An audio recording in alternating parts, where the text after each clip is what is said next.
opravljamo ob res teh izjemnih vrhunskih dosežkih na področju transplantacije srca v UKC Ljubljana. Ker imamo čas omejen, kot sem rekla, besedi res za začetek, ker vabim docenta doktorja Ivana Kneževiča, strokovnega direktorja kirurške klinike in vodjo Centra za transplantacijsko dejavnost, da pove še nekaj več dodatnih informacij kot prej. Najlepša hvala.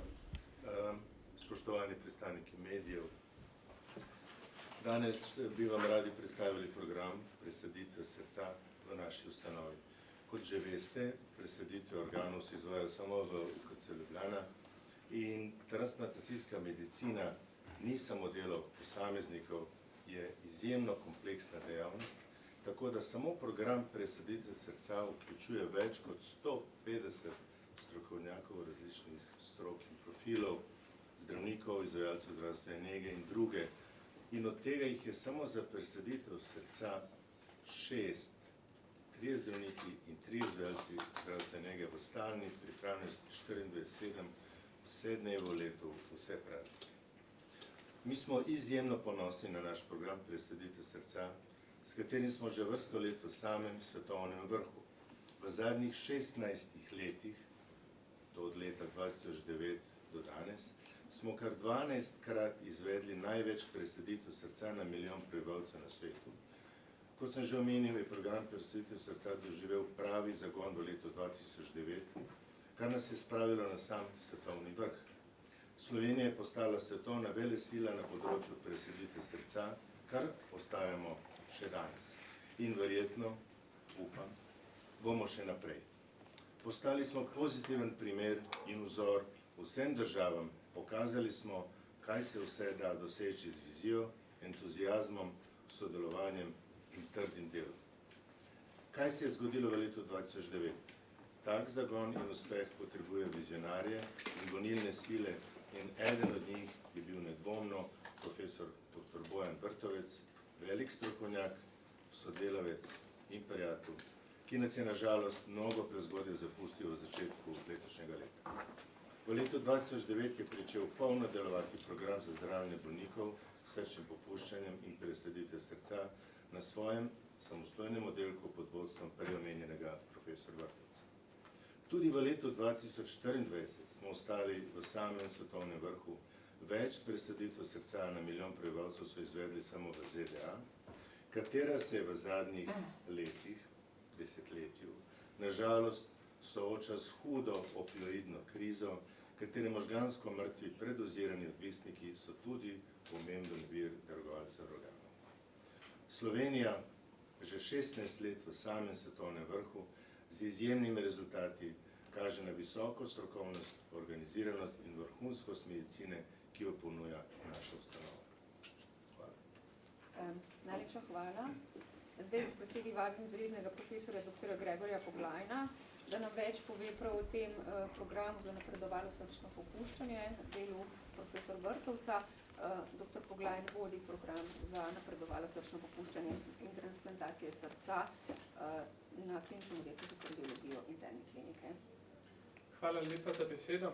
Spoštovani prisotni, v veliko čast in ponos mi je, da lahko v imenu transplantacijske ekipe danes predstavljamo tako dobre rezultate, tako glede števila, kot tudi glede preživetja bolnikov po presaditvi srca.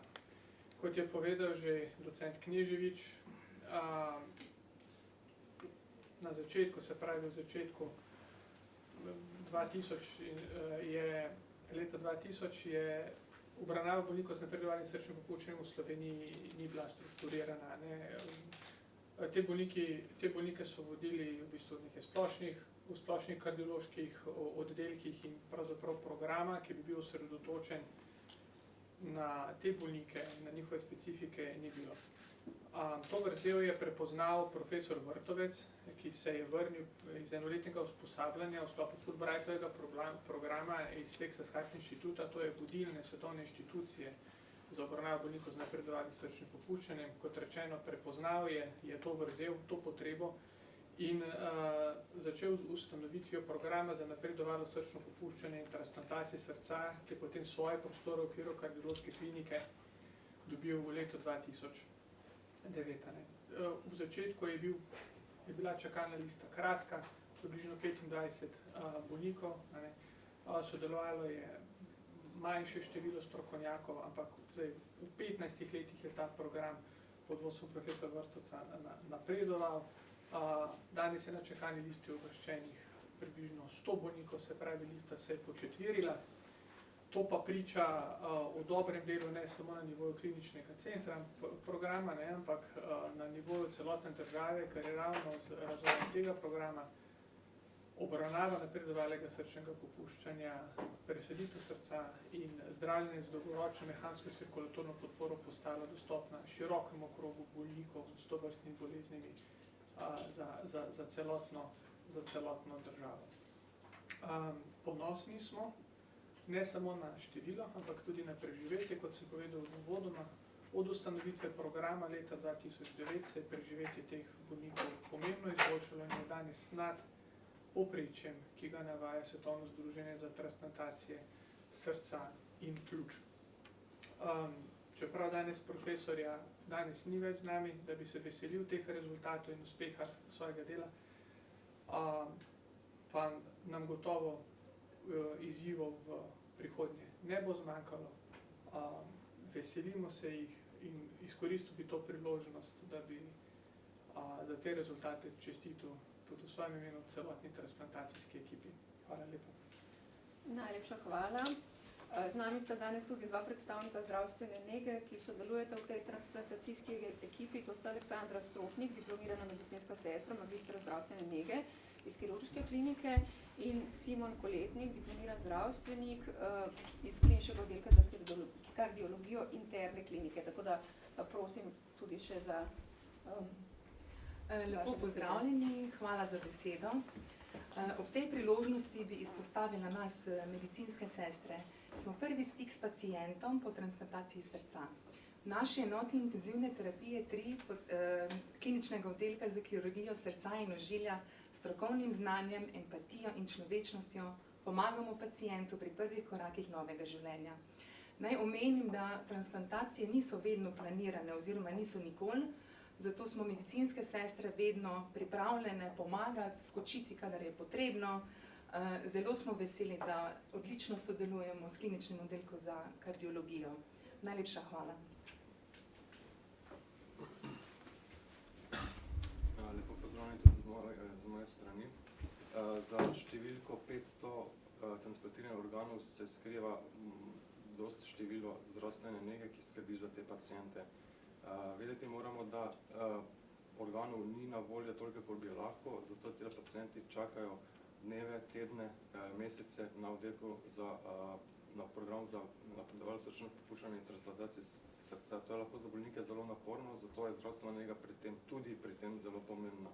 Prav tako pri sami obravnavi bolnika po sami transplantaciji na kliničnem oddelku za kirurgijo srca in želja, kot na našem oddelku pred odpustom, kjer se izvaja temeljita zdravstvena vzgojno delo tudi, da so tile pacienti pripravljeni za kvalitetno in lepo življenje v nadaljevanju. Prav tako je pomembno, da imajo podporo nas, zdravstvenega negovalnega in zdravniškega tima 24 ur na dan za kakšnekoli težave. Ob tem bi pa se tudi zahvalil sam v mojem imenu in imenu vseh pacientov na koncev za obravnavo vseh udeležnikov celotnega transplantacijskega tima. Hvala. Najlepša hvala. Zelo pomemben pa je tudi Slovenija Transplant pri vsem tem. Zato za nekaj besed vabim tudi Andreja Gađijeva, doktorja medicine, ki je generalni direktor Slovenija Transplanta. Brez dobrega donatorskega programa ne bi bilo teh rezultatov. Najlepša hvala za besedo. Ponudil vam bom neko drugačno perspektivo, glede na to, kaj je bilo že vse povedano. 500. presaditev srca je zares visoka številka. A za vsako številko je človek, ki je bil zdravljen na ta način, in ljudje, ki so pri tem sodelovali. In kaj te številke in uspehi pomenijo za sistem darovanja organov? To pomeni, da ima vedno več ljudi priložnost v dejanskem okolju videti, kaj pomeni zdravljenje s presaditvijo. Vedno več ljudi pozna soseda, sorodnika, sorodnico, prijatelja. znamko, ki je imel presaditev srca in s tem tudi širše razumejo smisel in pomen darovanja organov. Včasih se tudi ne izteče po pričakovanjih, lahko se pojavijo zapleti po presaditvi, ogromno pa je uspešnih zgodb zdravljenja, veliko je rešenih življenj otrok, mladostnikov, mlajših, odraslih in odraslih. Precej ljudi po presaditvi živi kakovostno, živijo lahko običajno poklicno in družinsko življenje, kar je tudi naš skupni cilj. V Sloveniji imamo odličen sistem s predanimi ekipami in izjemnimi posamezniki, kot je bil tudi profesor dr. Bojan Vrtovec, ki je v začetku leta žal prezgodaj umrl. Profesor Vrtovec je svojim znanstvenim zanosom in povezovalnim pristopom dosegel, da se je Slovenija v svetovnem merilu začela uvrščati med najboljše države na področju zdravljenja s presaditvijo srca. Profesor Vrtovec je tudi odlično sodeloval s Slovenijo transplantom vse od ustanovitve zavoda. Ves čas je na klinični ravni izkazoval pomembno strokovno podporo razvoju donorsko-transplantacijske dejavnosti. Kot predstavnik prejemniškega centra UKC Ljubljana je v odborih Eurotransplantov v mednarodnih odnosih dosegel premike, ki so vodili k uspehom na državni ravni. In še predobro se je zavedal, da brez darovanja organov zgodbe o uspešnih presaditvah niso mogoče. Darovanje organov po smrti je dejanje, ki resnično veliko pomeni. Eno odločitev ob smrti bližnje osebe pomeni sočutje in na drugi strani pomoč drugemu v življenjski stiski. Nikoli se ne bomo mogli dovolj zahvaliti in izraziti spoštovanja do vseh svojcev darovalcev, ki so že podali soglasje za darovanje. Tudi na tem področju imamo namreč zelo dobre rezultate. V Sloveniji v zadnjih letih kar 8 od 10 družin pokojnih soglaša z darovanjem. Zato hvala vsem za zaupanje. Ob tej priložnosti bi poudaril, da soglasjem svojcev postopki za darovanje organov šele zares tečejo. Odgovornost vseh sodelavcev v donorski mreži pa je, da se darovanje dejansko izvede. Vsem, ki se še odločate za vpis v register darovalcev, bi rad pojasnil, ne obremenjujte se z vprašanjem, ali ste dovolj zdravi in mladi, ali so vaši organi dovolj dobri za darovanje. Če živite zdravo in odgovorno sodelujete v procesih zdravljenja, ste lahko darovalci tudi v zelo visoki starosti. Glede darovanja se opredeljujete tako, kot mislite. Drži pa, da z opredelitvijo za darovanje izkazujete solidarnost, namero in podporo tej pomembni obliki zdravljenja, ki izboljšuje in rešuje življenja številnih.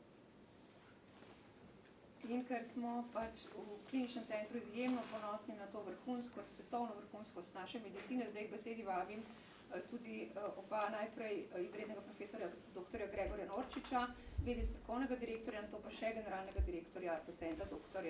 Marka Juga, za nekaj besed. Ja, hvala lepa, lepo pozdravljeni vsi. V bistvu je že vse najpomembnejše bilo povedano.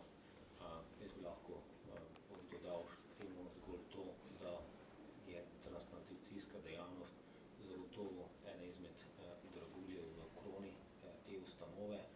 To je ena nadgradnja vse ostale dejavnosti, ki je nujno potrebna, da taka transplantacijska dejavnost sploh lahko teče in da jo lahko izvajamo. Tako da bi v tej priliki rad poudaril, da k tej dejavnosti prispevajo pravzaprav prav vsi zaposleni v tej ustanovi, kajti brez neke vsakodnevne rutine na vseh teh področjih ne bi mogli nadgraditi teh dejavnosti do takih vrhunskih rezultatov, kakršnim smo priča v teh dneh, kar se tiče transplantacijske dejavnosti srca, pa tudi drugih transplantacijskih programov, solidnih organov, pa tudi nesolidnih organov, to se pravi krvotvornih matičnih celic, roženice in tako dalje. Tako da zahvala pa čestitke v tej priložnosti grejo vsem zaposlenim, ki delajo to bolnišnico tako vrhunsko, kot je. Hvala lepa. Najlepša hvala in še docent dr. Marko Jug za zaključno misel. Ja, hvala, da ste se danes vzeli čas, nam dali priložnost, da lahko predstavimo te rezultate. Ampak te rezultati, kot smo slišali, niso plod enega človeka, ene ekipe, niti ene bolnišnice. Te rezultati so plod celotne družbe, ki deluje solidarno, eden za drugega. Mogoče se včasih mislimo, da smo nekako prikrajšani, ker ti je treba čakati na kakšno storitev, na kakšno artroskopijo kolena.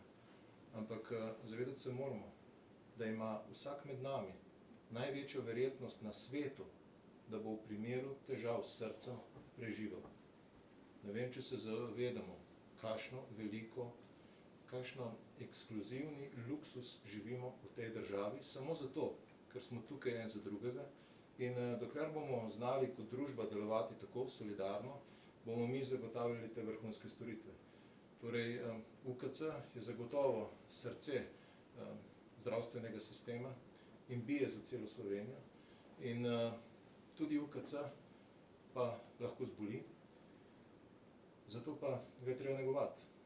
Neguje se ga tako kot celotno družbo, s spoštovanjem, z kisikom, ki nam ga dajo pacienti z uspešnimi zgodbami, ampak predvsem s tem, da družba v nas vidi partnerja vrednega zaupanja. Če tega ni, te medicine Slovenija ne bo več imela. Tako da mi smo tukaj za vas, to vedno govorimo, trudimo se naprej in predstavili vam bomo še veliko dobrega. Hvala za vaš čas. Najlepša hvala. Potem dr. Marko Juk in zdaj mogoče 3-4 vprašanja, 10 minut imamo še na voljo, preden potem kar. Ja, še dovolim, mogoče za dr. Poglajna, no, govorili ste o preživetju, da smo nad povprečjem, ne? A mogoče lahko konkretno številki, kakšno je to preživetje in tudi mogoče kako je živeti potem s presajenim organom, verjetno je še kakšna druga stvar kot doživljenjska zdravila, ne? Kako je to življenje potem? Hvala lepa za vprašanje, bom začel na koncu. Namen zdravljenja s presaditvijo srca je, da se bolnika, ki ima srce bolno v najbolj napredovali fazi možni, vrne praktično v normalno življenje, kot ga je poznal pred boleznijo. Ne? In to vrstno zdravljenje omogoča. Seveda z nekaj malega omejitvami.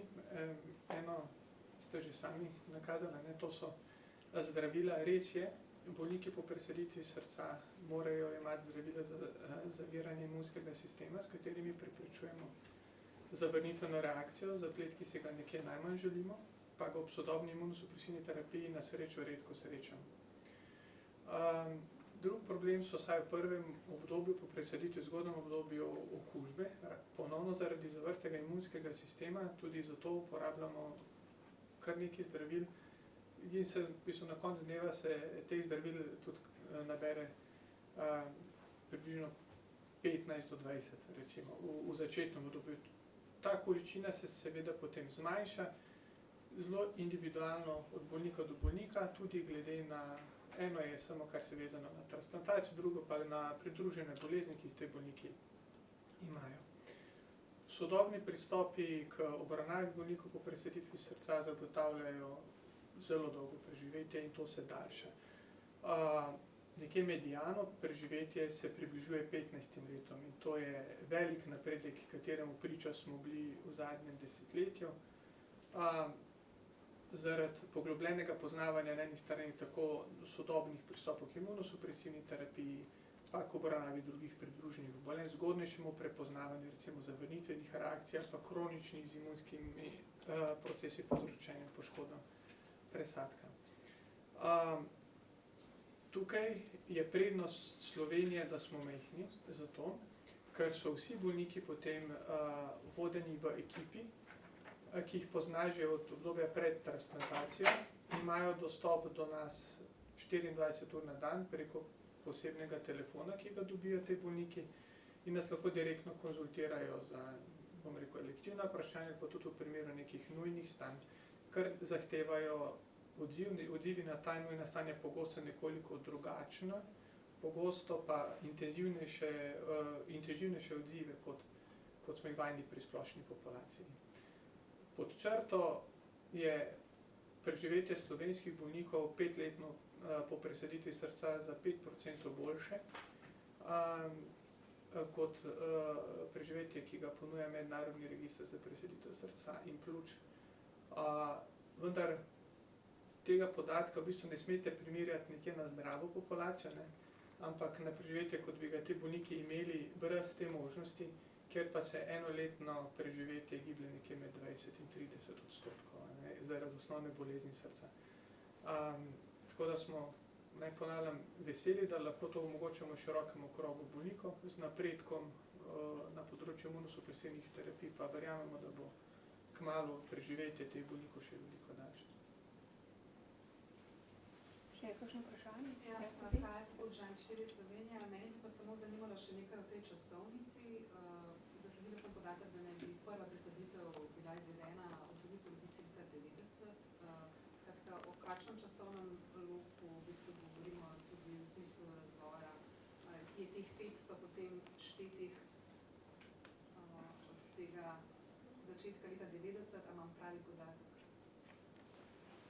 Ja, lahko delno jaz odgovorim. Prva transplantacija je bila izvedena v leta 1990. V začetku so te številke bile relativno nizke. Glavni zagon je bil od leta 2009, kot sem že povedal, in od takrat je narejeno to, bi rekel, ogromno število. Se poudarek ni na končnem številu teh transplantacij, recimo, ne vem, ZDA naredijo vsako leto čez 3000 transplantacij, ampak poudarek je na številu presaditev, ki jih mi omogočamo na milijon prebivalcev, kar je to tisto, kar je že bilo od začetka poudarjeno in kar mislim, da je potrebno še povedati, da na celem svetu slovenski bolnik ima največjo možnost, da bo dobil srce.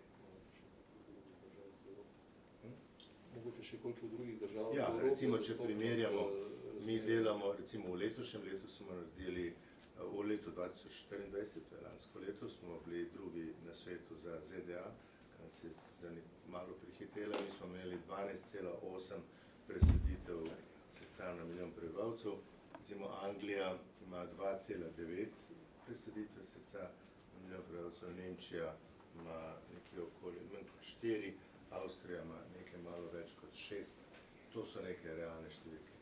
In je druga stvar, mogoče, ki bi še povedal, da je znotraj Eurotransplanta predvsem velja pravilo, da se smejo transplantirati samo rezidenti te države, kar se onemogoča praktično potovanje bolnikov na mesta, kjer bi ta možnost transplantacije bila večja. Mi transplantiramo paciente od 0 do 70 let starosti. Za starejše imamo še kakšne druge opcije, transplantacija ni več, tak je en splošni dogovor znotraj skupine Eurotransplant, kar velja tudi drugo po svetu. Kaj pa je neka, vem, da je to odvisno od različnih dejavnosti, ampak neka okvirna čakalna doba? Zdaj je 100 pacientov na seznamu. Koliko časa čaka ta pacient, da recimo lahko zaživi? Tu je težko odgovoriti enoznačno. Namreč kontra splošnemu prepričanju ne obstaja enovit seznam eurotransplantov, kjer bi lahko v vsakem trenutku vsak bolnik pogledal, kje je. Ker se organi alocirajo, dodeljujejo od vsakega darovalca vezano na številne parametre in se naredi potem rang lista, zato da se zagotovi optimalna poraba organov. In to nekoliko teži samo računanje časa čakanja. Ravno tako se morate zavedati, da sta 2 stopnji nujnosti na listi, ki jih lahko bolnik ima. Eno je, mi temu rečemo, elektivna lista, to so bolniki, ki so dovolj bolni, da so uvrščeni na čakalno listo, vendar v rednih pogostih ambulantnih kontrolah na presaditev čakajo v domačem okolju. Potem so pa bolniki, ki so na urgentni listi za presaditev srca. Te bolnike za ta status odobri centralna pisarna v Eurotransplantu, kamor pošiljamo tudi dokumentacijo bolnikov in se potem odločijo za vsakega bolnika individualno in ta status je potem treba na določeno časovno obdobje nekaj tednov tudi podaljševati. In najbolj relevanten podatek se mi zdi je, koliko časa bolniki, ki najbolj rabijo presaditev srca, torej bolniki na urgentni listi čakajo in to se v Sloveniji v zadnjih letih giblje nekje med 40 in 50 dni. Za elektivno listo je ta čas seveda precej daljši, reda velikosti leto in pol. Mogoče bi tukaj vseeno Bogdan še razložil, da za te bolnike, ki pa nujno jutri potrebujejo srce, za zaradi nenadne odpovedi obstaja tudi metoda umetnega srca, ki ga implantiramo kot začasno premostitev in tega ste tudi opravili približno 150, če sem prav informiran, kar je tudi med največ na svetu in to omogoča, da sploh lahko čakate do pravega donorja. Tiste države, ki tega nimajo, te ljudi umrejo. Mogoče prej tudi nisi dobro razumelo preživetje. Skratka, v enem letu, če ne bi bili transplantirani, večina preživetja je približno 20%, medtem ko je preživetje z srcem 5-letno nad 70%. 80% preživetje 5 let. Eno leto skoraj 90%. Od teh, ki jih živi 80% po 5 letih, bi jih že v prvem letu 80% umrlo. Takšna velika razlika, to je izjemno velika razlika. Mogoče vseeno poudarimo, da transplantacijska dejavnost res se dogaja od 0 do 70 let in da en velik uspeh, ki smo ga v bistvu dosegli zdaj spomladi, pa nismo želeli s tem preveč nastopati v javnosti, je tudi ta, da smo docent Kneževič, prosim. Ne, samo da kažem. Ja, smo dojenčku tudi ustavili umetno srce in smo ga pol tudi uspešno čez en teden transplantirali. To se pravi, po Valentinu se nam je zgodila še ena neverjetna situacija, da se pri drugemu dojenčku pojavlja nujna transplantacija in smo prvič v tej regiji ustavili umetno srce, uspešno in potem po neverjetnem naključju spet bili deležni donorskega srca in izvedli še uspešno transplantacijo. Brez tega ne bi dočakal te selitve. Tako da je to res program, ki je izjemen, eden od programov, tako da pogumno gremo naprej. Je pa seveda za tem programom ogromno ljudi, ogromno predanosti, poslanstva in verjetno se premalo poudarja to, večinoma se na zdravniško službo zgleda kot na službo, kamor ljudje hodijo služiti, vendar ne, to je poslanstvo in to poslanstvo se vrača nazaj v UKC Ljubljana. Mogoče še to 500 transplantacijo ste že opravili oziroma boste kmalu? Številko 500 smo nekako izbrali, ker smo transplantirali 485 src, pa 150 umetnih src, tako da nekako je 500 taka številka. Ampak povod za to, da bi sporočili vam naše podatke, ni bil absolutna številka, vendar to, da je s predanostjo, razumevanjem družbe, s to solidarnostjo uspemo biti najboljši na svetu v najbolj zahtevni dejavnosti zdravstva. Še nekaj na hitro, kar me res zanima. A če recimo presadite srce mlademu človeku, potem to srce začne pešati, a se da lahko še enkrat? Seveda se otroke pol večkrat retransplantira. Tisti, ki so običajno v otroški dobi transplantirani tudi dlje, jim srce funkcionira dobro, tudi do 20-25 let, ampak se pol retransplantira. Mi smo opravili kar nekaj teh ponovnih transplantacij pri mlajših bolnikih in rezultati so popolnoma enaki kot pri primarni transplantaciji.